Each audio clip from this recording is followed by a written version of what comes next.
환영해 주셔서 너무 감사를 드립니다. 꼭 오고 싶은 마음이 있었는데요. 코로나 때문에 몇 번 이렇게 오려다가 이렇게 취소가 됐었습니다. 배명 목사님 좀 만나고 이야기도 나누고 교제도 나누고 싶었는데 오늘 특별한 기회가 생겨서 이렇게 말씀 전할 수 있는 은혜를 주신 거 너무 감사를 드립니다. 예수동행 운동을 조금 소개해 드리면서 이렇게 말씀을 좀 시작해야 될 것 같습니다. 2010년에 선한목자교회에서 이제 유성 목사님께서 성도들에게 예수님과 친밀한 동행을 하면 좋겠다 이렇게 초대를 성도들에게 하셨어요. 그리고 예수님과 친밀한 동행을 하는 데 있어서 훈련 방법이 동행일기를 이렇게 쓰는 것이다 이렇게 이야기를 하시고 시작을 했습니다.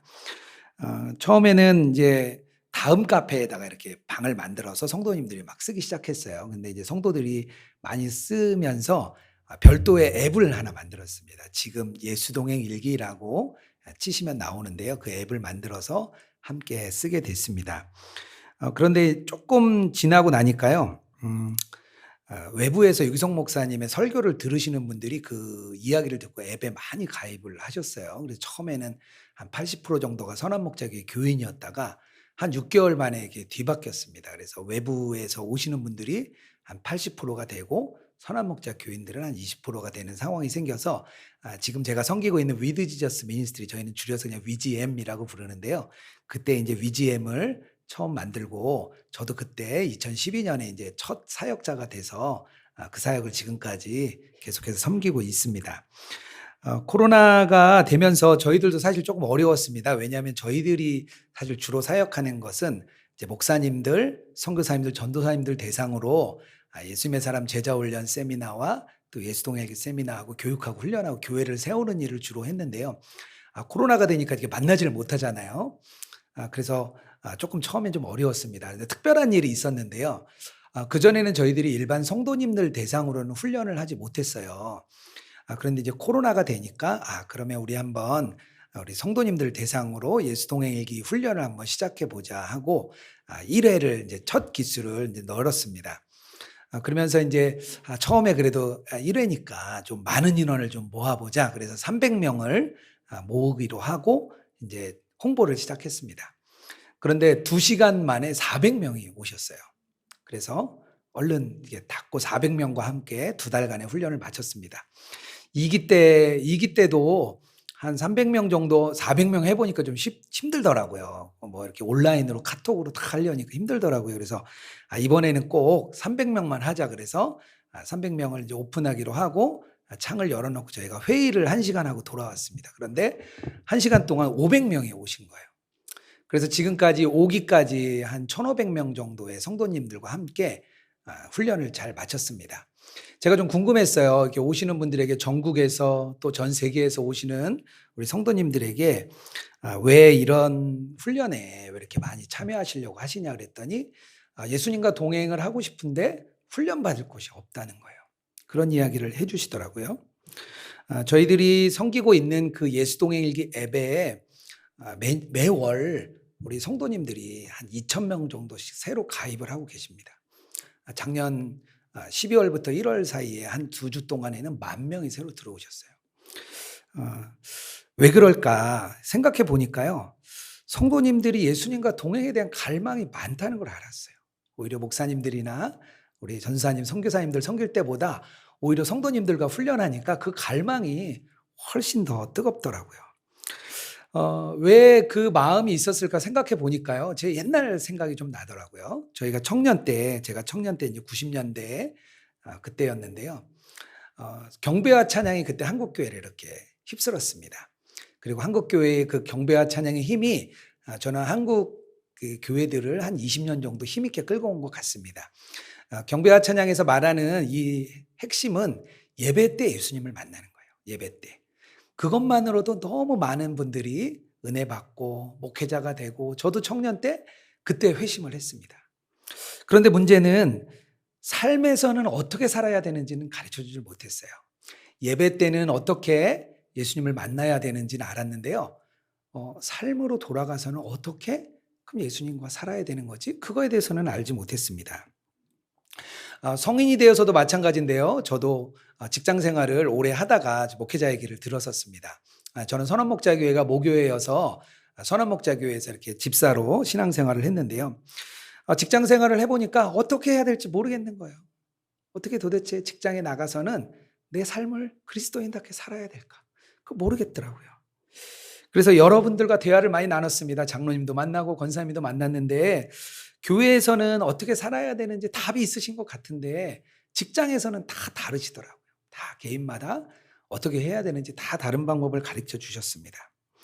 결국에는 저는 그때 예수님과 어떻게 삶에서 동행해야 되는지 결론을 알지 못했어요.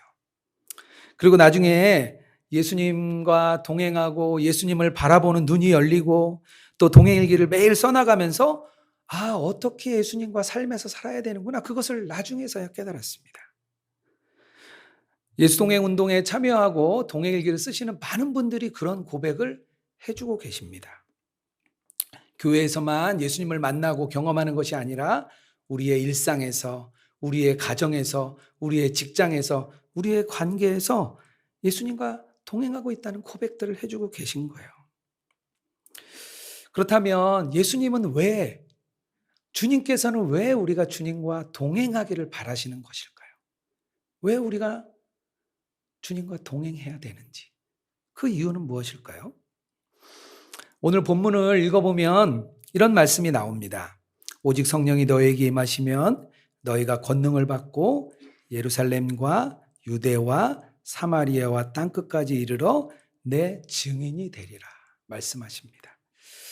우리가 보통 교회를 섬기고 선교하고 전도하고 복음 전할 때 늘 우리는 앞에 관심이 있어요.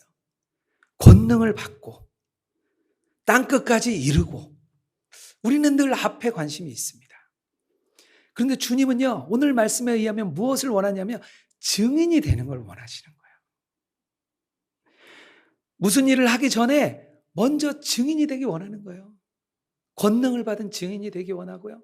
복음을 전하는 증인이 되기 원하고요. 증인으로 이 땅에서 살아가기 원하시는 게 주님의 뜻입니다. 증인이라는 단어가 법적인 용어입니다. 법적 용어인데요. 원래는 이 법적인 용어였던 이 증인이라는 단어가 1세기의 그 순교의 과정을 지나면서 증인과 순교자가 같은 단어가 됐습니다. 왜냐하면 초대교회의 교인들이 순교를 통해서 자기의 삶을 증명했기 때문이에요. 복음의 증인이 되는 길이 순교였거든요. 다시 말하면 예수님의 증인이 된다는 것은요, 자기의 삶이 변화되는 사람들입니다. 순교자가 자기의 몸을 바쳐서 증명한 것과 마찬가지입니다. 예수님과 친밀한 동행을 하면서 그래서 우리가 가져야 되는 것은요, 우리가 증인이 되는 겁니다. 증인으로 서 있고, 증인으로 가정에서 살아가고, 증인으로 교회에서 섬기고, 증인으로 직장에서 서는 것이 예수님과 동행하는 것의 핵심입니다.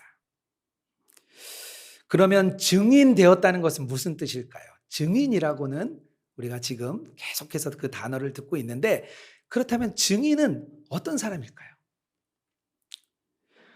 우리 한국교회에 그동안의 신앙의 흐름이 있는데요. 그동안 우리 한국교회가 많이 강조한 것이 우리의 그 교회의 업적들. 내가 어떤 역할을 했고, 교회에서 어떤 걸 섬기고 있고, 어떤 직분을 받았고, 어떤 역할을 하고 있는지를 많이 우리가 자랑을 많이 합니다. 그걸 많이 내세워요.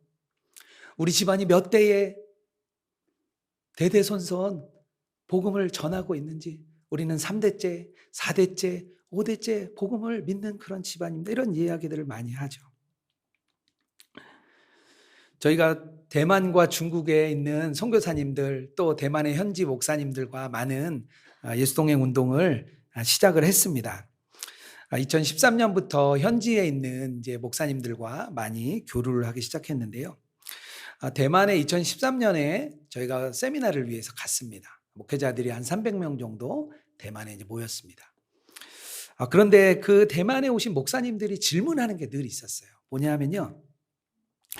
이 예수동행 운동을 하면 교회가 성장하느냐. 왜냐하면요. 대만의 롤모델은 한국교회예요. 아시아에 있는 교회들은 다 한국교회가 롤모델입니다. 근데 한국교회가 굉장히 성장한 거예요.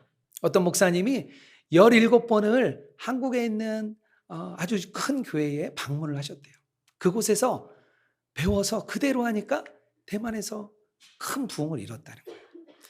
까오슝이라는 남부 지역에 있는 한 목사님은요, 부산에 있는 교회를 18번 방문했대요.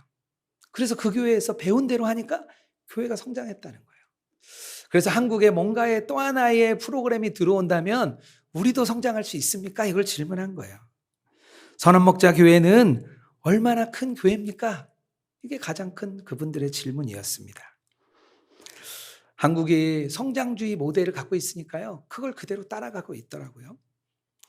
저희가 함께하고자 하는 국내의 파트너스 교회들을 저희가 이렇게 같이 모여지고 있습니다. 예수동행운동을 함께하는 우리 70개 교회 파트너스 교회가 있습니다. 우리 배명 목사님도 함께 들어오셔서 저희와 함께 지금 해주고 계십니다. 그런데 그분들도 오시면 많이 물어보세요. 예수동행운동을 하면 과연 선한목자 교회만큼 우리 교회도 성장할 수 있습니까? 그런 이야기를 합니다. 그런데 증인이 된다는 것은요, 이런 외적인 것과는 사실 관계가 없습니다. 예수님과 동행하는 증인이 성경은 두 가지를 가지고 있다고 이야기하는데요. 첫 번째는요, 진리를 가지고 있다고 이야기를 합니다. 요한 3서 1장 4절인데요. 내가 내 자녀들이 진리 안에서 행한다 함을 듣는 것보다 더 기쁜 일은 없도다. 진리 안에서 우리가 행할 때 하나님 가장 기뻐하신다는 거예요. 증인은 진리를 그래서 가지고 있습니다. 진리의 반대말은요, 거짓이 아니에요. 진리의 반대말은 오히려 복잡성이라고 이야기를 합니다.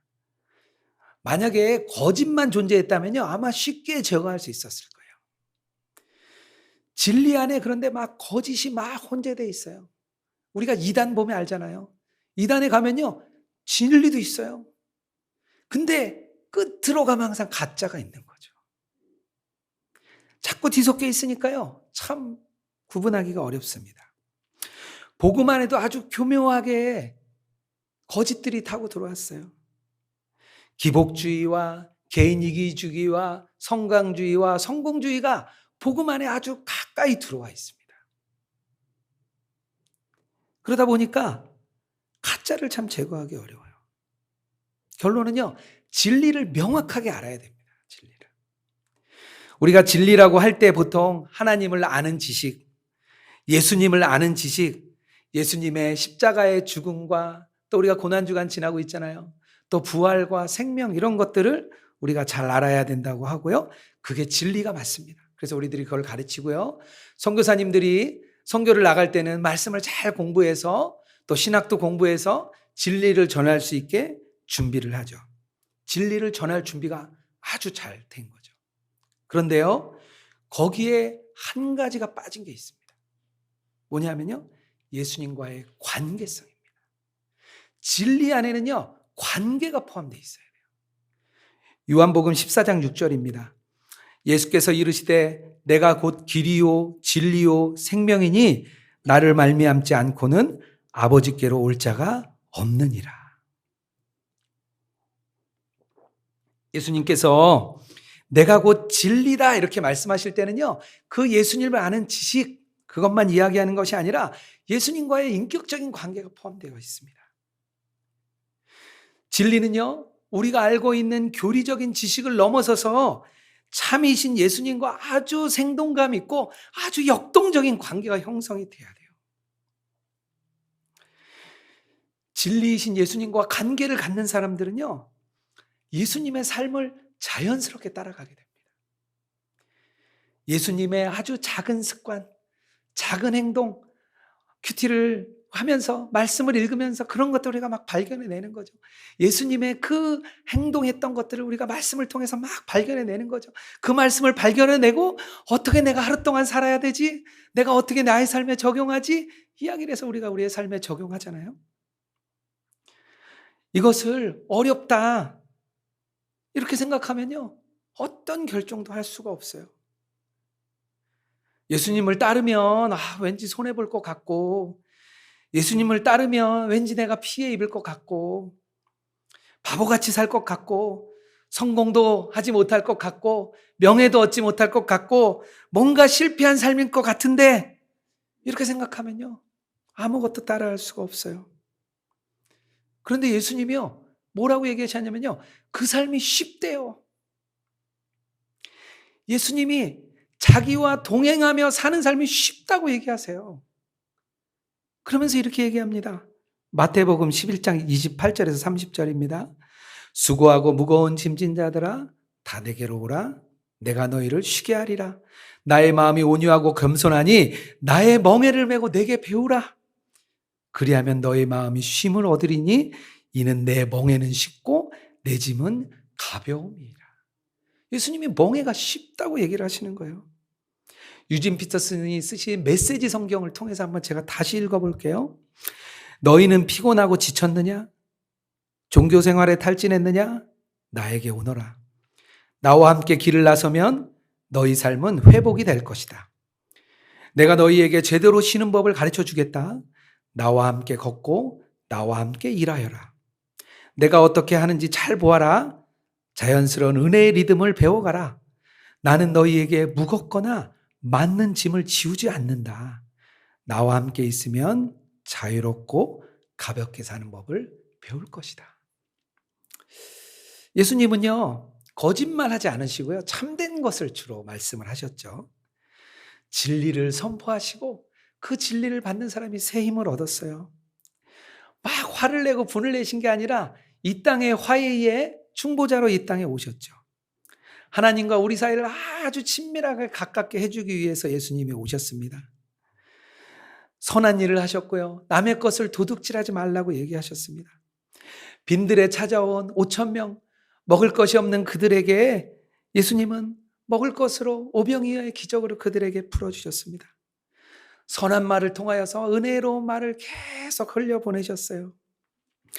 예수님이 얼마나 인내하시는 분이냐면요, 그분이 첫 번째 설교를 하기까지 30년이 걸렸습니다.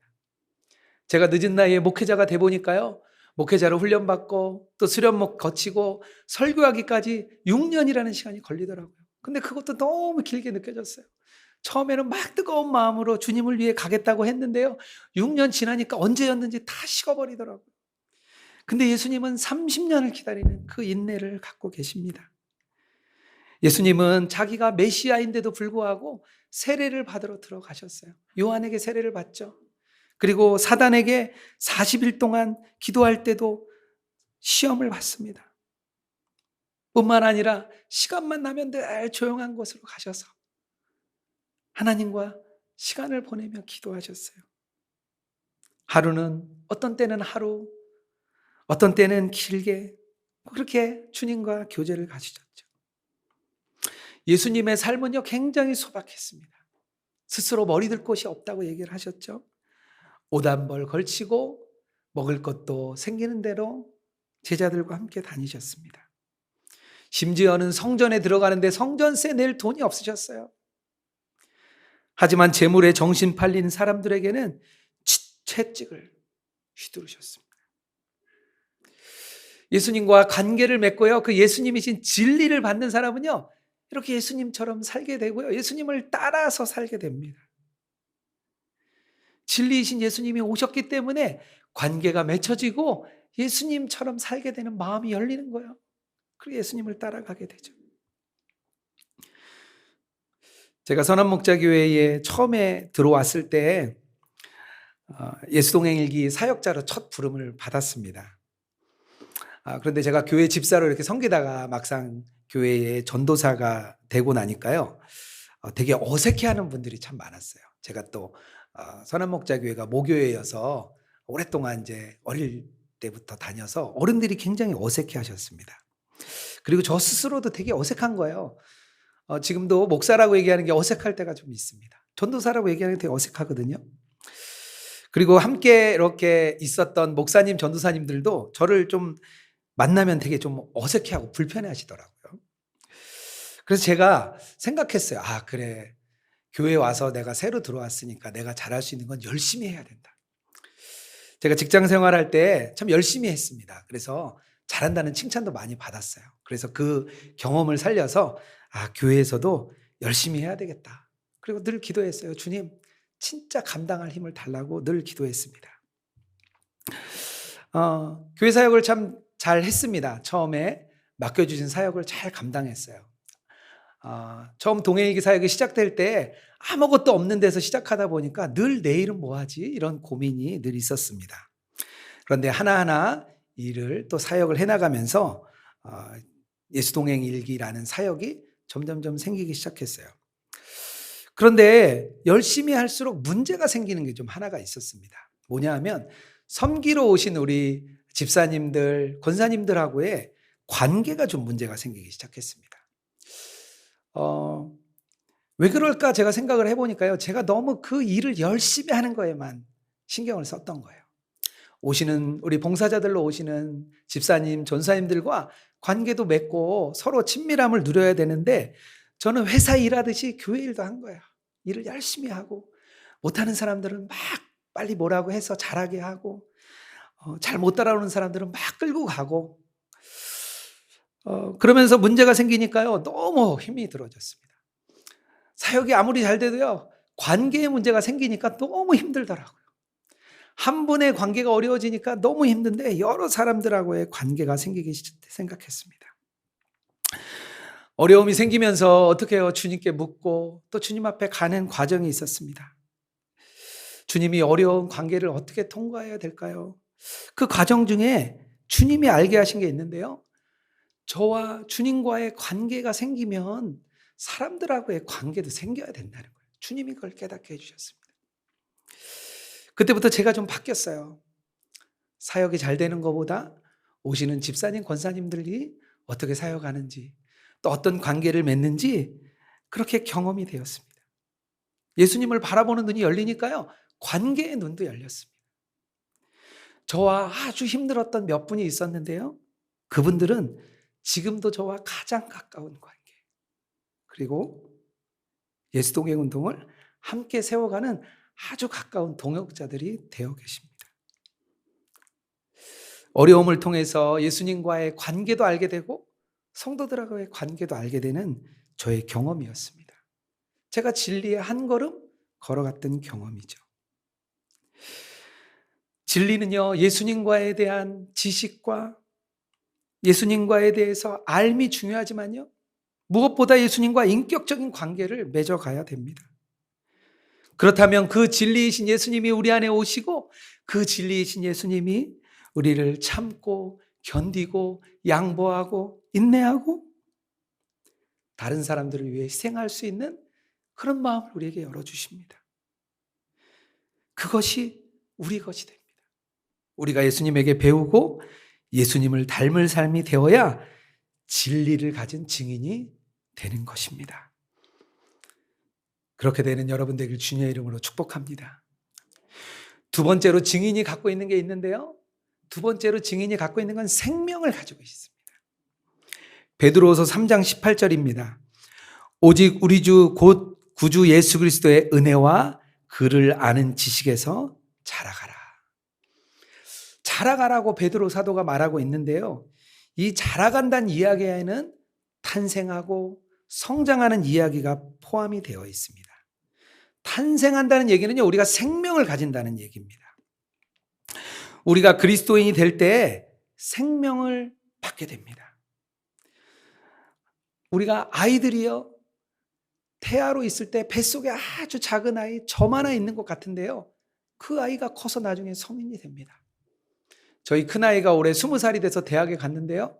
우리 어릴 때 사진을 보니까 아주 뱃속에 있던 태아 그 점 하나의 그 아이가 있었는데 생명이 잉태되니까요. 그게 자라서 성인이 되더라고요. 새로운 생명을 받는다는 것은요. 우리가 니고데모 이야기를 통해서 우리가 잘 알 수 있습니다. 유대인 지도자였던 니고데모가 밤 늦은 시간에 예수님을 찾아옵니다. 아마 그는 일부러 좀 늦은 때를 기다렸던 것 같아요. 그는 사내들인이라는 곳의 회원이었습니다. 그 당시에 최고의 자리예요. 지금으로 따지면 입법부, 사법부, 행정부가 함께 있는 그런 곳입니다. 이 사내들인 회원이 되기 위해서는요, 공부만 잘해도 안 됐습니다. 출신도 좋아야 되고요. 공부도 많이 해야 되고요. 주변에서 또 많은 칭찬도 받아야 되는 그런 자리입니다. 뛰어난 자리죠. 유대인으로서 아주 최고의 자리에 있는 사람이 예수님을 찾아왔습니다. 그런데 예수님이 말씀하신 다시 태어나야 된다. 그 이야기를 깨닫지 못했어요. 거듭난다는 걸 알지 못했어요. 왜냐하면요, 이 영적인 생명이기 때문이에요. 우리가 육으로는 알 수 없는 영적인 생명이기 때문에 니고데모가 이해하지 못했습니다. 생명이 있는 사람은요, 또 막 이렇게 성장해 나가요. 그리스도인이라면 당연히 성장해 나가게 됩니다. 성장하지 않는 사람은요, 생명이 없는 거예요. 만약에 우리 아이가 낳았는데 우리 아이가 자라지 않아 봐요. 그건 정말 안타까운 일입니다. 하나님도 아마 그렇게 생각하실 거예요. 종교개혁을 했던 마틴 루터는요, 참 신실하고 열심인 사람이었습니다. 그는 수도사로 살면서 금식과 기도와 구제를 아주 열심히 했습니다. 수도의 규칙을 엄격히 지켜서 천국에 갈 사람이 있다면 바로 나다, 이렇게 생각을 했어요. 그리고 아주 작은 죄만 있어도 달려가서 자기의 죄를 고백하는 아주 신실한 사람이었습니다. 그의 그 죄를 받아주고 이해해주는, 알아주는 그 선임 수도사가요, 그만 좀 와라, 좀 죄를 좀 모아서 와, 이렇게 얘기할 정도로 그는 아주 신실한 사람이었습니다. 그런데 그가 자기가 잘하지 않다고 있다는 걸 알았어요. 자기가 생명이 없다는 걸 깨달았어요. 뭔가 열심히 하고 있는데 나에게 문제가 있다는 걸 깨달았습니다. 늘 불안하고 늘 염려가 되고 늘 걱정이 되는 그 마음이 그 안에 계속 내재되어 있습니다. 종교인으로는 열심히 살고 공로를 열심히 쌓았는데요, 생명이 없다는 걸 알았던 거죠. 감리교를 세우신 웨슬리 목사님이요, 매우 신실한 가정에서 태어났습니다. 그리고 옥스퍼드 대학에 가셔서 홀리클럽이라는 것을 처음 만들었어요. 그리고 교도소에 가서 전도도 하고 복음도 전하는 일을 했습니다. 그리고 그는 미국에 있는 조지아로 선교 사역을 떠났어요. 그 정도로 아주 열심히 왔습니다, 웨슬리 목사님이. 그런데 그곳에 가서 선교에 실패하고 나서 도망치듯 영국으로 돌아왔습니다. 그리고 나서야 자기에게 참된 생명이 없다는 것을 깨달았습니다. 도덕적이고 선한 일을 많이 했지만 자기 자신이 성장하고 있지 않다는 것을 웨슬리 목사님이 알았던 거죠. 생명은요, 그 안에 있으면 알게 돼요. 헬무트 틸리케라는 독일 교수님이 쓴 신학을 공부하는 이들에게라는 책이 한 권 있습니다. 거기에 한 신학생이 나와요. 이 교수님이 심우하는 교회에 청년이 하나 있었습니다. 이 청년이 아주 뜨겁게 주님을 만났어요. 그리스도를 뜨겁게 만났는데요, 아직 좀 투박했어요. 왜냐하면 믿은 지 얼마 안 됐기 때문에 교회 문화도 모르고 상황도 모르고 잘 몰랐어요. 그런데 이 청년이 가는 곳은 늘 뜨거웠어요. 이 목사님이 그래요. 이 청년이 성경 공부 모임에 가면 그 모임이 뜨거워지고, 기도 모임에 가면 기도 모임이 뜨거워지고, 예배 자리에 오면 예배가 뜨거워지고, 그 청년은 가는 곳마다 뜨거웠어요. 그래서 목사님과 교인들이 그 청년에게, 야, 그러지 말고 너는 진짜 목회자가 돼야 되겠다, 주변에서 막 권면을 해줬습니다. 그래서 이 청년이 신학을 공부하러 가게 됐어요. 대학이 좀 떨어져 있어서 학기 중에는 공부를 하고 방학에는 돌아와서 그 교회를 계속 섬겼습니다. 그래서 목사님이 이제 신학도 공부했으니 한번 너가 방학 동안 너가 배운 걸 가지고 한번 성경 공부반을 한번 좀 열어봐라, 그렇게 이야기를 했습니다. 그래서 청년이 성경 공부반을 열었어요. 많은 성도들이 뜨거운 마음을 기대하고 막 왔습니다. 그분이 아주 세련되졌어요. 신학을 배웠기 때문에 아주 탁월하게 가르쳤어요. 그런데 문제는 너무 차가워졌어요. 지식도 뛰어나지고 은혜로운 설교를 전했는데 그 모임이 늘 차가웠습니다. 헬무트 틸리케 교수님이 이렇게 얘기를 하세요. 생생하게 살아있는 신앙에서 나오는 것은 무엇이든지 생생하게 살아있습니다. 이 청년의 예를 들면서 그 얘기를 하고 계십니다. 살아있는 생명을 가지고 있으면요, 살아있는 게 나오는 거예요. 신학이 생명을 주는 게 아닙니다. 우리가 가지고 있는 그 뜨거운 생명이 다른 사람에게 전달되는 거예요. 생명을 가진 사람들이 이제는 막 자라나가게 돼요. 세상에서는요, 자라나간다 생각하면 이렇게 생각합니다. 위로 올라간다 생각해요. 나무가 자라듯이 세상의 조직 문화도 위로 올라갑니다. 직책도 승진했다고 이야기를 합니다. 그러다 보니까 우리 그리스도인들도 오해할 때가 있어요. 성장한다고 하면 세상적으로 뭔가 명예를 얻고 교회에서 직분을 받고 뭔가 교회가 성장하고 뭔가 계속해서 위로 올라가는 것을 생각합니다. 높은 곳에 올라가서 성공해서 그래 그리스도는 다르지 그걸 보여줘야 된다고 생각해요. 한동안 고지론이 한국교회에 유명했습니다. 우리가 7가지 산에 올라야 돼. 정치, 경제, 문화, 사회 이런 것에 높은 곳에 올라가서 그래 그리스도인은 다르다 외쳐야 된다고 이야기했습니다. 올라가지 못하는 사람은 그런 그리스도인들은 왠지 뒤처진 것 같고 뭔가 안 되는 것 같고 찌질한 것 같고 뭔가 실패한 것 같았어요. 우리가 그런 이야기를 좋아했습니다. 깨끗한 부자가 돼야 돼. 그런 이야기를 들으면 너무 깨끗한 부자가 되고 싶어 했어요. 그런데 예수님은요, 아래로 자라가라고 이야기를 하세요. 예수님은 비천하게 낮아지셨는데요, 그곳까지 자라나라고 합니다. 아래로 성장하고요, 그리스도인은 더 작아짐으로 인해서 성장한다고 말합니다. 요한복음 12장 24절입니다. 내가 진실로 진실로 너에게 이르노니 한 알이 밀알이 땅에 떨어져 죽지 아니하면 한 알이 그대로 있고 죽으면 많은 열매를 맺느니라. 밀알이 땅에 떨어져서 열매가 맺어지듯이 예수님이 십자가에 달리셔서 열매를 맺으셨어요. 우리가 고난주간을 계속 겪게 될 텐데요, 우리가 묵상해야 될 것은 낮아지신 예수님입니다. 낮아짐으로 인해서, 밀알이 됨으로 인해서 그가 생명을 전했듯이 그리스도인들이 낮아지면요, 아래로 자라가면요, 생명이 전해집니다. 마가복음 10장 43절입니다. 너희 중에 누구든지 크고자 하는 자는 너희를 섬기는 자가 되고 너희 중에 누구든지 으뜸이 되고자 하는 자는 모든 사람의 종이 되어야 하리라.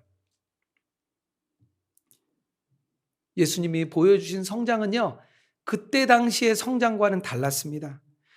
예수님 시대에 많은 사람들이 예수님을 직접 만났는데 불구하고 그저 예수님의 무지와 예수님의 신성모독과 예수님의 십자가의 비참한 실패만을 그들은 보았습니다. 그들은요, 십자가의 영광을 알지 못했기 때문입니다. 예수 그리스도의 영광은 우리가 습관적으로 생각하는 그런 영광과 다르다. 다른 종류의 것이다 말합니다. 그 낮아짐은요, 눈에 띄지도 않아요. 매력적이지도 않아요.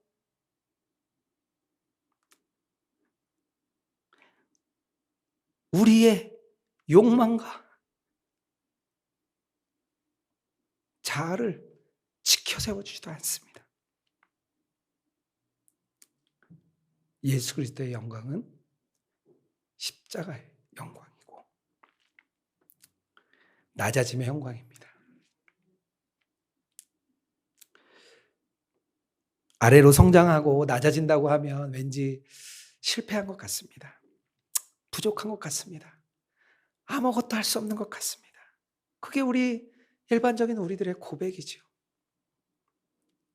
하지만 예수님께서는요, 아래로 성장하는 것이 십자가에 참여하는 것이다. 그리스도의 죽음에 참여하는 것이다. 그것이 증인된 삶이야. 이렇게 주님은 말씀하십니다. 웨슬리 목사님과 함께 사역했던 조지 휘필드라는 목사님이 계십니다. 제가 가장 좋아하는 목사님인데요. 감리교를 함께 세웠는데 교리적인 문제로 인해서 웨슬리 목사님과 휘필드 목사님이 둘로 나뉘게 됩니다. 둘 다 크게 성장을 해요. 휘필드 목사님은 미국에 건너가서 미국의 영적 대각성 운동을 일으키는 아주 주축이 되십니다. 근데 영국에서 그때 웨슬리 목사님이 조직을 만들기 시작했습니다. 속회죠, 밴드, 이것을 막 만들기 시작하셨어요. 그 이야기를 들은 휘필드 목사님의 함께하는 동역자들이 휘필드 목사님에게 말합니다. 목사님, 우리도 우리 웨슬레 목사님처럼 조직을 만들어서 우리를 더 견고하게 해야 될 것 같습니다. 이렇게 이야기를 해요. 그때 휘필드 목사님이 이렇게 얘기를 합니다. 우리가 가지고 있는 모든 조직을 다 웨슬레 목사님에게 주어라. 그는 나보다 더 뛰어난 사람이다. 그러면서 이렇게 얘기합니다. 나는 없어지고 그리스도만 남게 하여라. 생명을 가진 사람이 살아가는 증인된 삶인 것 같습니다. 우리 사랑하는 수암교회 성도님들께 묻고 싶습니다. 진리이신 예수님과 동행하는 삶을 살고 계십니까? 나의 자랑이 나의 직분이나 세상적인 성공입니까? 아니면 내 안에 생명으로 오신 그리스도입니까? 주변이 나로 인해 생명이 살아나고 있습니까? 이것을 꼭 점검해 보시기 바랍니다. 예수님과 친밀히 동행하는 사람들이 가지게 되는 이 증인으로서의 모습이 우리 수암교회 모든 성도님들에게 나타나고 드러날 줄을 믿습니다.